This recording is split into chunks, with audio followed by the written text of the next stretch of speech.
Hello, hello, hello again, and welcome back to another edition of Electric Avenue's YouTube updates. Thanks for joining me. This is the channel where my store, we go through the weekly rundown of new releases that have arrived, and I talk about other things like records that appeal to me or things I would like to recommend, and yeah, so that's where you're at. And, thanks for joining. It's a lot of stuff going on behind the scenes right now. Um, not nothing like earth shattering or anything. But I just wanted to say hello to everyone. Thank you. And let's get started. So it's a smaller week than the last couple, but still a fair amount of stuff. And yeah, so I think the big the big daddy this week, we're on, I guess I should have mentioned that we're on June 23rd, 2023, is Eric Clapton, The Definitive 24 Nights. This is the vinyl box set. It's pretty large. Oh, it runs in the $250 range. Let's see. Legendary Royal Albert Hall concerts from 1990 to 91. The rock, orchestral, and blues bands. Full concerts on audio and video. 8 LPs and 3 Blu-rays. 8 hours of music on LP and Blu-ray. Okay, well, you just said that. 48-page hardbound book and a numbered lithograph. Very nice. The CD sets are similarly boxed. So this is 6 CDs and 3 Blu-rays. The only way to get the Blu-rays is in the box sets, and then you can get the separate editions on CD, but they come with DVDs instead of Blu-rays. And yeah, so the rock night, the rock band featured things like Pretending, I Shot the Sheriff, White Room, Can't Find My Way Home, Lay Down Sally, Knocking on Heaven's Door, Cocaine, Wonderful Tonight, Layla, Crossroads, Sunshine of Your Love. The blues night, that feature, or nights, featured Key to the Highway, Have You Ever Loved a Woman, Johnny's Boogie, All Your Love, Sweet Home Chicago, Reconsider Baby, and My Time After a While. Orchestral included Crossroads, Bell Bottom Blues, Lay Down Sally, I Shot the Sheriff, White Room, Can't Find My Way Home, Wonderful Tonight, Layla, and the full LP edition of the Concerto for Electric Guitar that Michael Kamen wrote for Eric Clapton, which has not been released before commercially, I don't think. So it's sort of a big deal. And then you can get the 3 LPs in separate editions, rock, blues, and orchestral. Trying to remember, I think, the blues night, he was joined by people like, I think Albert Collins, and there were some other guests. Every night there were or actually it was, I say night, but it was over several nights.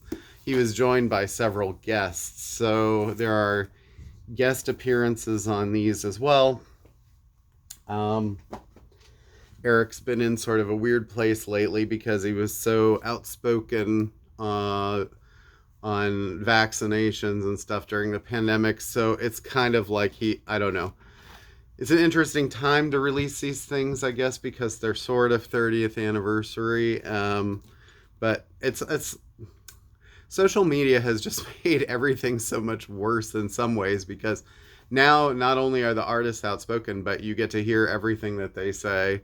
It sort of goes back to when I was a kid and a teenager, and talking to my wife, my now wife, and she said, if you liked everybody that you listened to, you'd probably not like very much music in general. And she's probably right. So, sometimes you have to kind of disconnect yourself and just enjoy the music and not get too much into the art,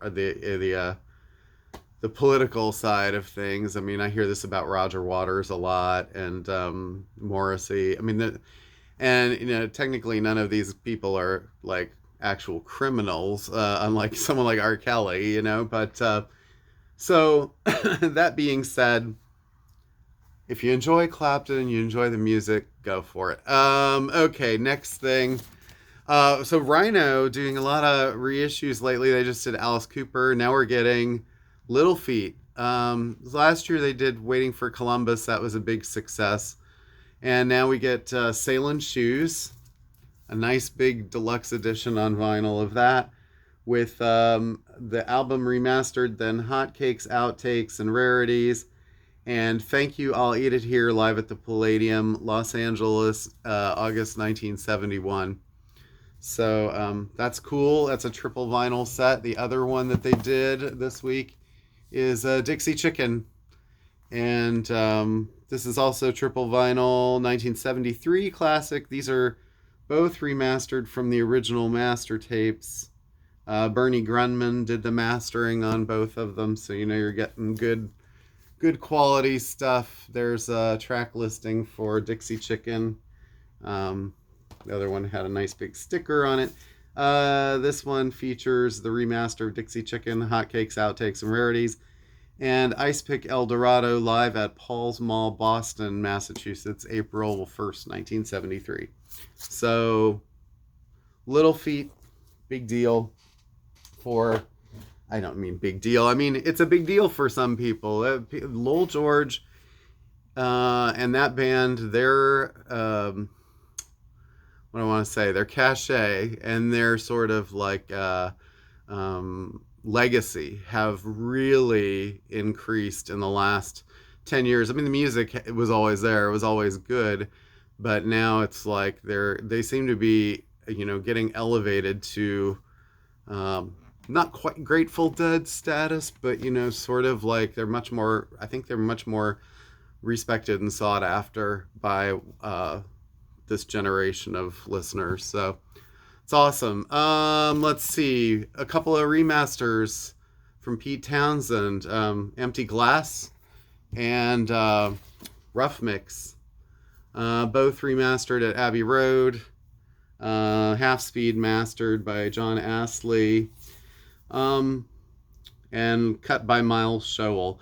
Empty Glass is the album that I feel it sort of gets a lot of talk as far as like, wow, this album is so good and probably one of his best, and I'm not really sure. A lot of people say, oh, they should have just fleshed it out as a Who record and released it that way, but it has Let My Love Open the Door is sort of the big hit from it, but Rough Boys is on it too. And it was produced by Chris Thomas. Rough Mix, Glenn Johns produced that record. So anyway, they're not cheap though. It's like they're basically imports, and they're basically, high quality because of the Abbey Road stuff. So new records now. Portugal the Man. It's been a while since they had an actual new album out. Chris Black Changed My Life is the name of it. This is the limited edition clear vinyl, and I don't know, it's produced by the great Jeff Basker. Oh, I see. So it's a lot of cool information there written. I used to love that kind of presentation, doodling on my, Trapper Keepers and stuff like that. Oh my gosh.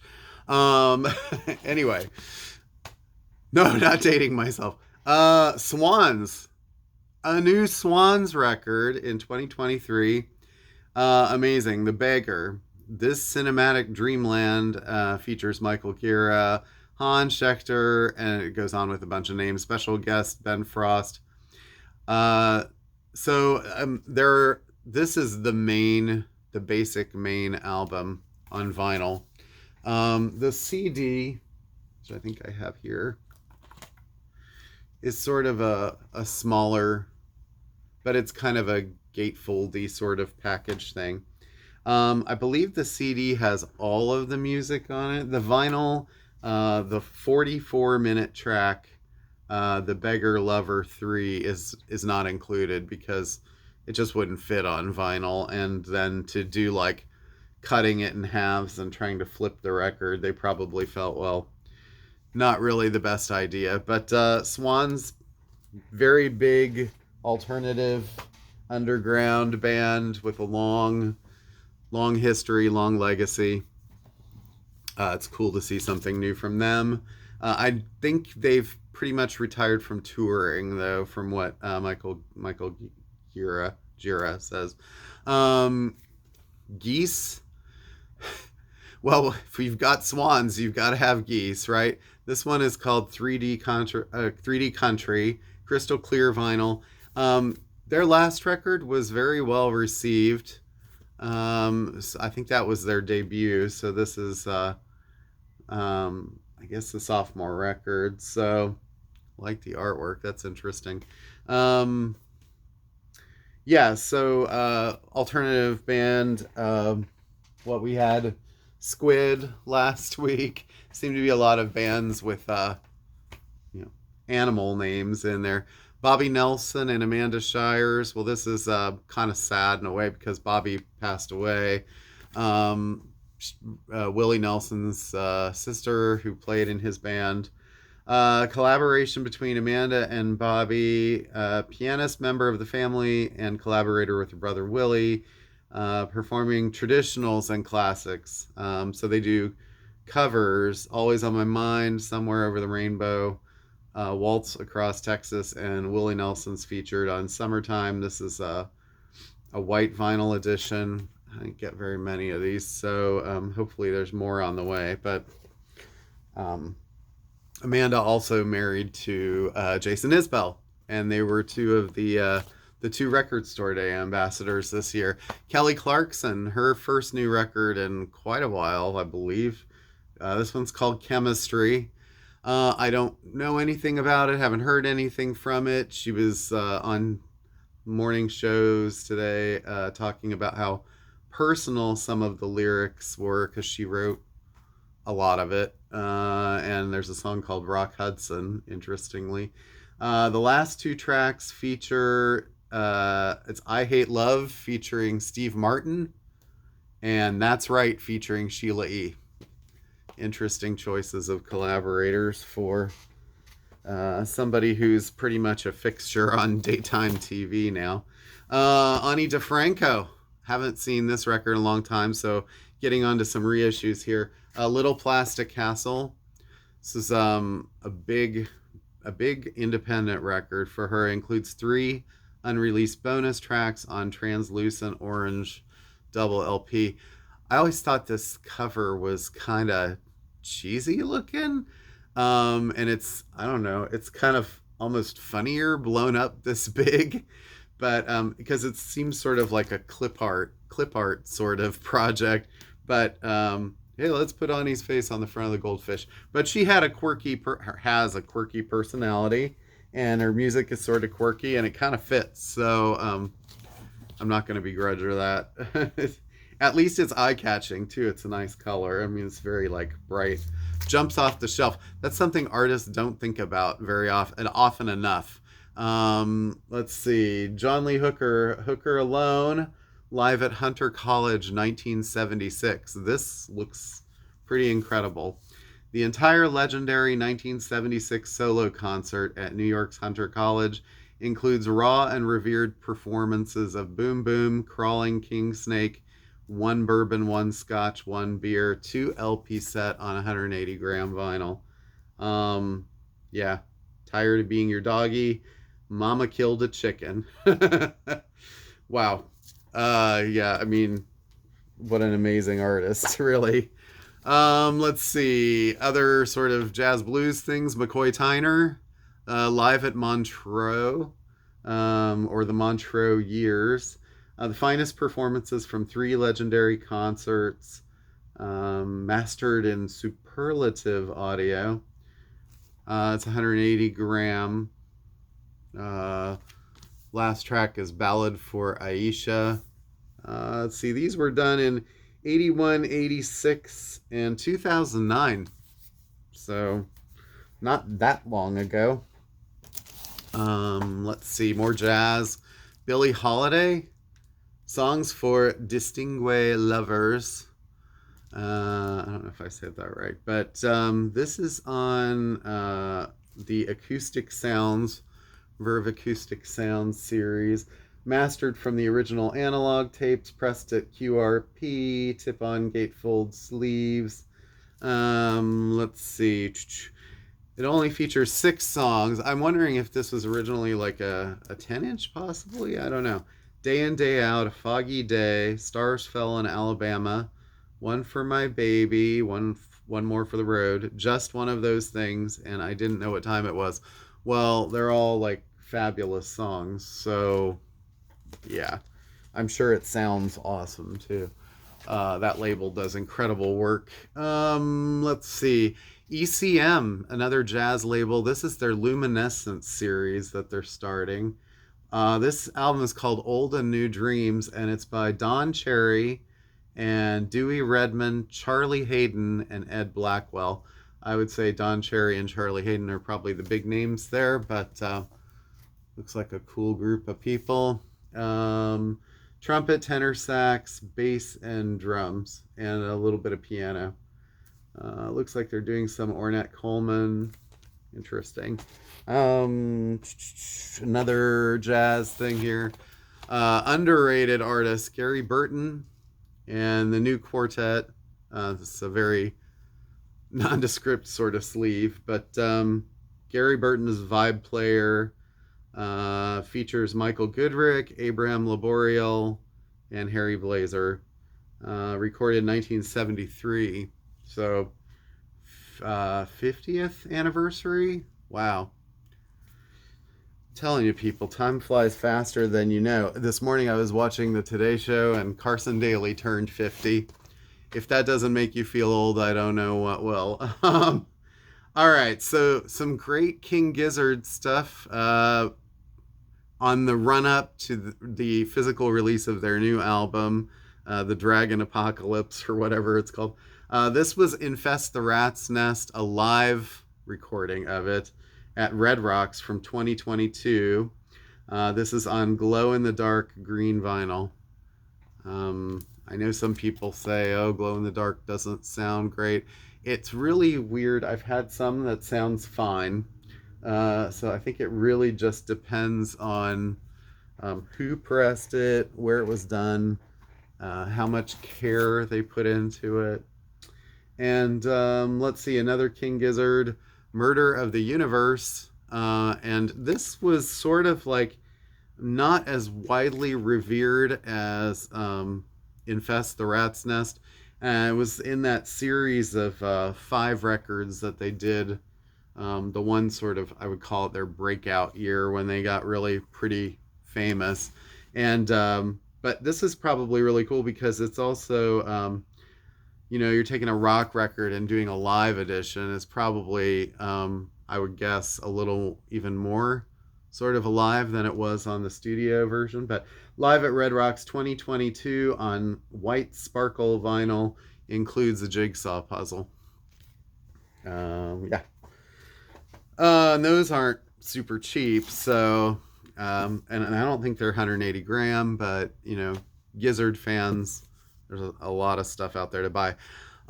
So a few CD things I wanted to kind of touch on. Charles Mingus Changes. This is a little mini box here. It's seven CDs. And they are, I held that so fast that nobody could see it. It features all of his Atlantic Records CDs from the 70s.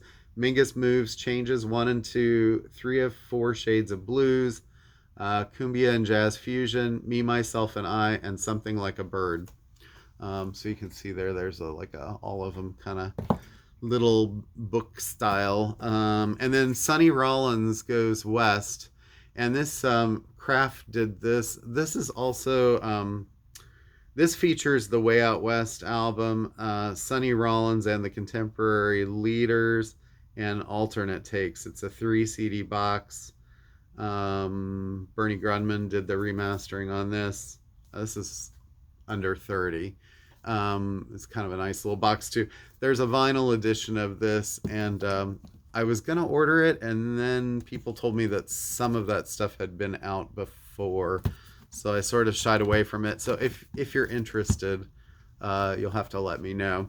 Same thing on like the big Clapton. It's like I probably won't have too much of that just sitting around, so you kind of have to like take that into consideration. I don't normally have tons and tons. I mean, it looks like I have a fair amount, but like a lot of the big deluxe box sets, those are usually pretty special. I was really happy to see this Smashing Pumpkins Melancholy show up in the store again, because I think it's been probably 4 years since I've seen one here. I know that there were some that came out last year, but those were really hard to get and very like limited, and it's just like they can't keep up with the demand on some things. And I think what I'm seeing is you know, all of a sudden a record will come back into the marketplace, whatever that record is that people haven't seen in a while, and then there's like an initial like burst of interest, and then it ends up kind of just sitting around like every other record after a while. So unless you're like an artist that has a continuous sort of like if it's Alice in Chains Dirt, say, that album just keeps selling and selling and selling, and it probably will for a long time because it was such a popular record.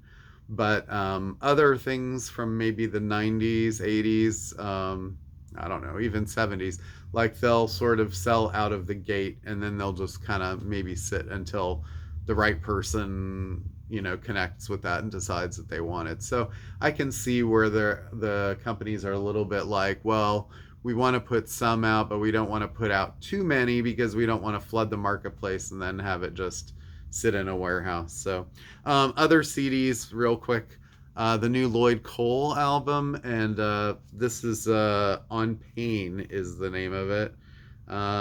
Looks like 8 songs on Ear Music label, so like sort of a, I think that's like a Universal offshoot. Kim Petras, her CD, and what she just recently did, Unholy with Sam Smith, that's tacked on here as a bonus track at the end. She pretty poppy Madonna kind of stuff.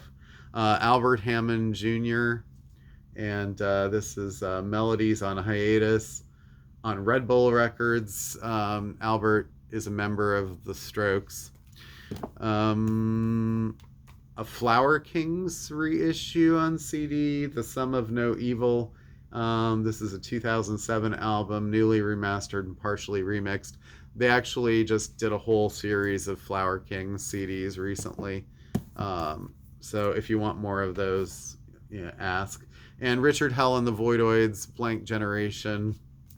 This has been out on vinyl, but now it's on a deluxe CD with a fold-out poster, an afterword by Richard Hell, printed sleeve with lyrics, and 2017 remastered audio. I don't think this was available on CD for a while, so... All right, that sort of covers new releases. Let me get to my mini recommendation, and if you feel like switching off right now, be my guest.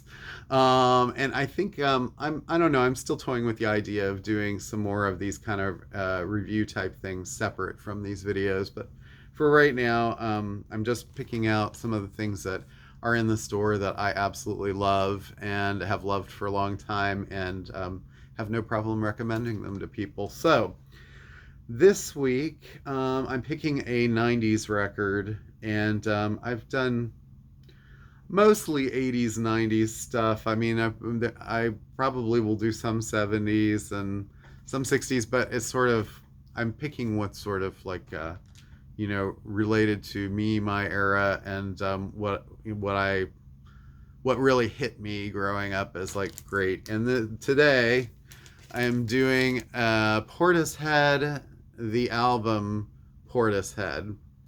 And Portishead is, they got their name because of their town that they're from or based out of on the southern coast of England.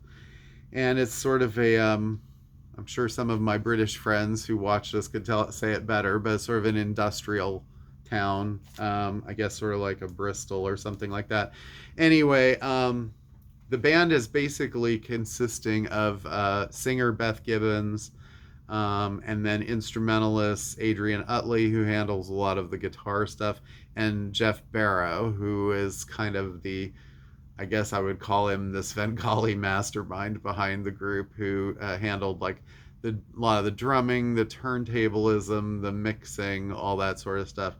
Jeff is a very interesting character because he's sort of like, he does things when he wants to, and because their first album Dummy was so popular, it kind of afforded them, I think, the ability to just kind of do things at their own pace.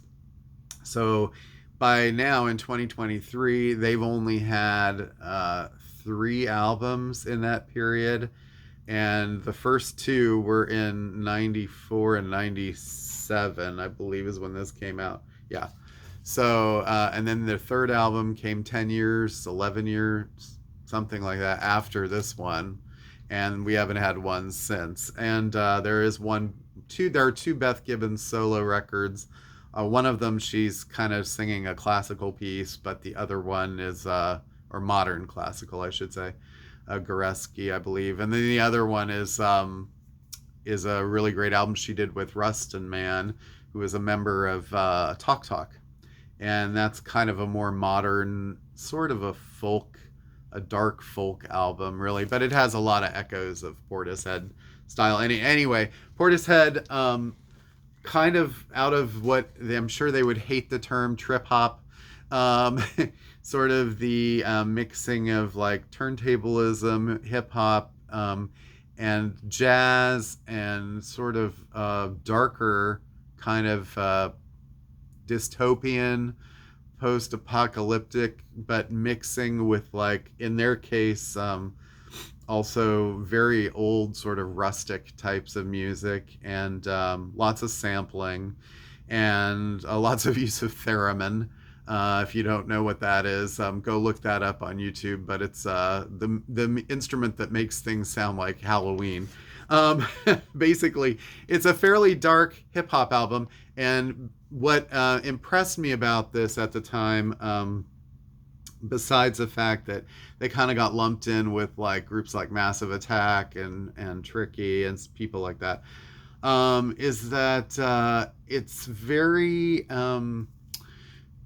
Beth's vocals are very interesting. She basically, the first album, Dummy, was pretty much like a very surprising, like, what is this? This is amazing. Sounded sort of like old spy film soundtracks and stuff like that.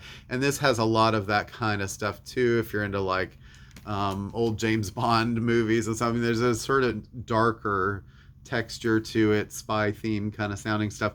But I think this album goes a step further, and it kind of becomes considered like secondary by a lot of people to the first album. And I actually prefer this album. I mean, I love them both. And there are people that like this one better. I think the hits weren't quite, nothing was sort of as big as Nobody Loves Me, Sour Times, but All Mine was a pretty big single for them, and I love that song. It sounds like it's track 2 here. It sounds like a old, like, big band kind of that was like sampled and thrown onto this sort of like scratchy, like sampled hip-hop sort of record. But what I was going to say about Beth's vocals is I feel like she inhabits almost like a different character on every song on this album, and kind of manipulates and changes her voice depending on the different song and what emotion she's trying to convey. And that's kind of hard to do. There's a lot of people that just sing the same from song to song because they know that's what their fans want from them. And so I'll kind of mention that specifically here a little bit. But the other thing that's very fascinating about this record is in the 90s, everything had gotten so clean and sanitary with production. And they actually recorded the record, then they sort of intentionally damaged it somehow. Like, I'm not exactly sure what process they used, but they said that they recorded it like to some kind of a analog tape or whatever, and then recorded it back so that they could do more mixing on it, because they were intentionally trying to put a I mentioned to someone the other day, a patina, sort of like trying to stain the recording to give it the feel of an older like record, that it came from a different time, because everything was so like clean and precise in the 90s that it kind of has this like a sort of an intentionally throwback kind of sound to it. It opens with Cowboys, which is a really like jarring kind of song with the sort of scratching of the turntables, and Beth has a very kind of a sinister quality to her voice. It's very pinched sounding. And then All Mine is a much bigger, that follows, as I mentioned, that's a more of a big band song. Undenied is kind of like a quieter, moody kind of hip hop track.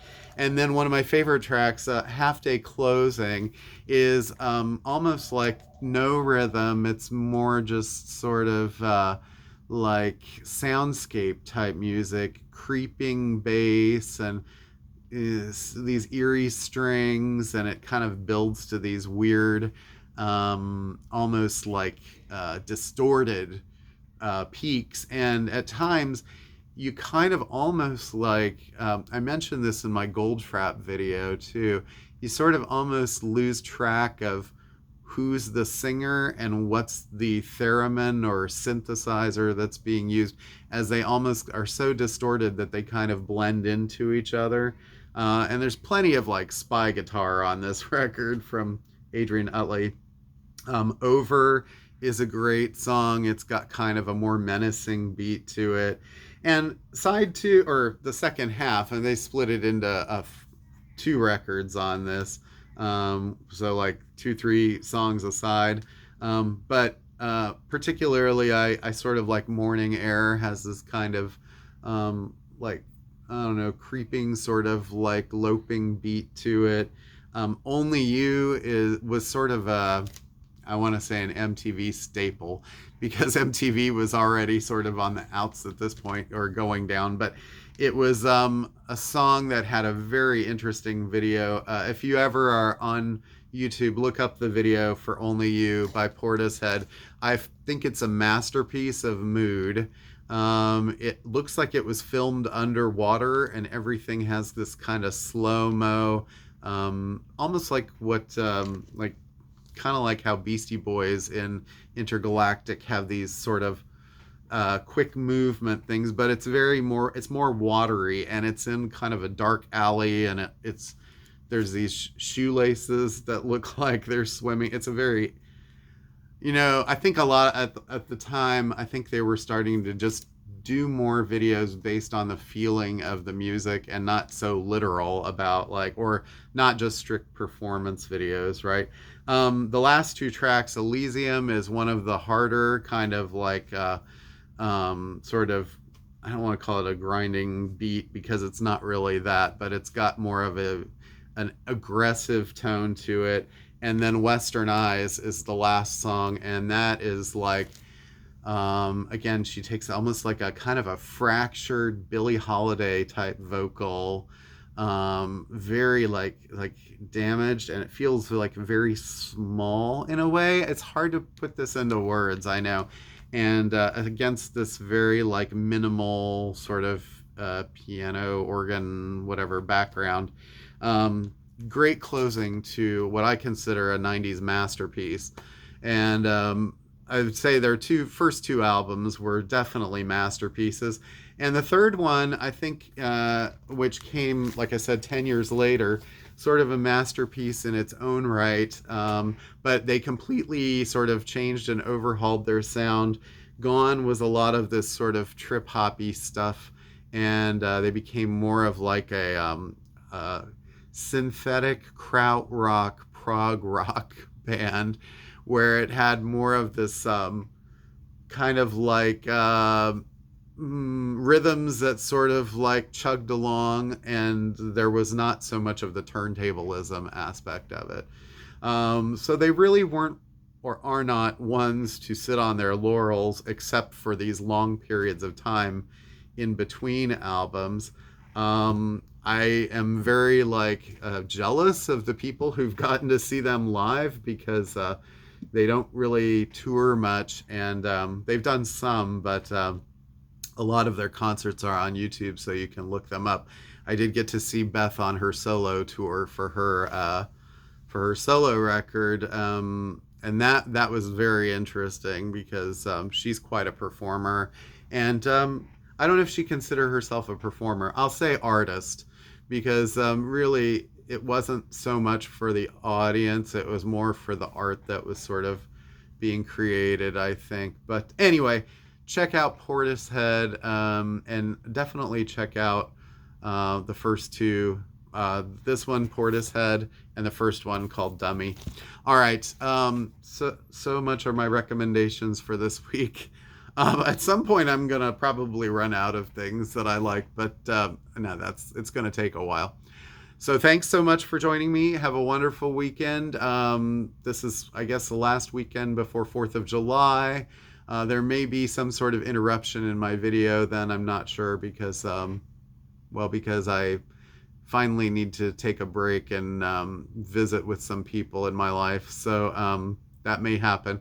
So anyway, I'll keep you, I won't forget you guys, and there will be another video, but I don't know if it'll be next week or not. We'll see. All right.